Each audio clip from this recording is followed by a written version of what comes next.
자, 오늘은 티비알리스 포스테리어 후 경골근에 대해서 매뉴얼을 한번 진행을 해볼 건데요.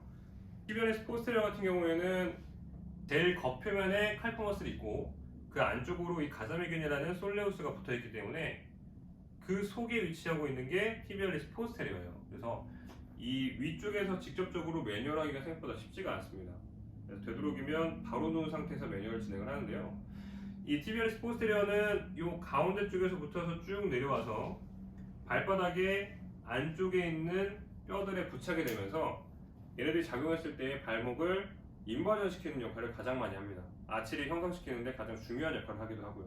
티비알리스 포스테리어의 정확한 위치를 파악하기 위해서는 다리를 이렇게 얹어놓은 상태에서 발목을 인버전 시키게 되면 여기서 볼록 튀어나오는 근육이 느껴질 거예요. 자, 그런데 얘네들은 팔페이션, 그러니까 촉진할 때는 어떻게 하실 거냐면 티비아 뼈를 먼저 찾아주시고 티비아 뼈의 기준을 삼아서 티비아 뼈와 이 칼프 근육과 이 사이에 있는 근육이라고 보시면 돼요. 그래서 이 티비아 뼈의 절반으로 나눈 다음에 이 절반 위쪽으로 분포하고 있는 게 티비알리스 포스테리어라고 보시면 됩니다. 그래서 발을 안쪽으로 이렇게 올릴 때 종아리 근육이 튀어나오는데 이 가운데 쪽에서 튀어나오는 것을 확인할 수가 있어요. 그래서 눈으로는 잘 안 보일 수 있지만 이 뼈 바로 안쪽에다 손을 대시고 발목 한번 딱 올려보실게요. 하면 여기를 밀고 올라오는 느낌이 칼프가 힘주는 느낌과 다르게 느껴지실 거예요. 그래서 이 포인트들을 매뉴얼에 들어가실 건데 관리고 중요한 건 이 뼈가 있으면 뼈에 이렇게 바깥쪽으로 나가시는 게 아니고 뼈와 완전 근접하게 들어가서 뼈를 누른다는 생각으로 들어가셔야 돼요. 그러니까 실제로 뼈를 누른다는 게 아니라 뼈의 안쪽에 있는 이 근육, 그러니까 피부들을 누른다고 생각하시면 티비알리스 포스테리어에 대한 매뉴얼이 들어갈 수가 있습니다.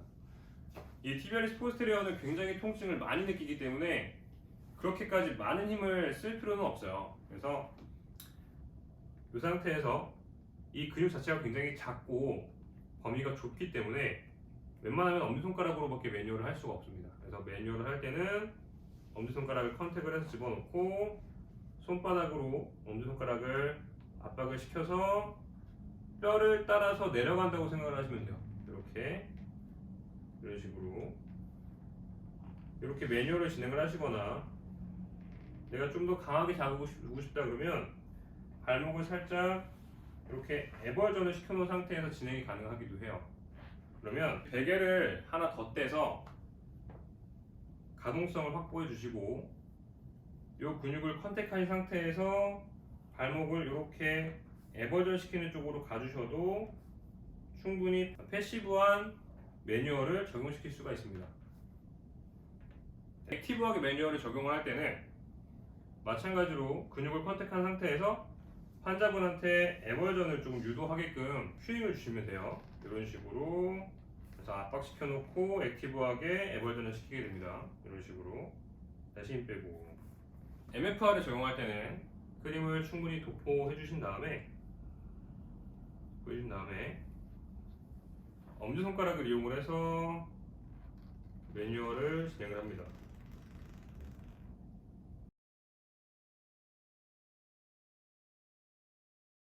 안쪽 뼈가 아닌 근육을 컨택을 하셔야 돼요.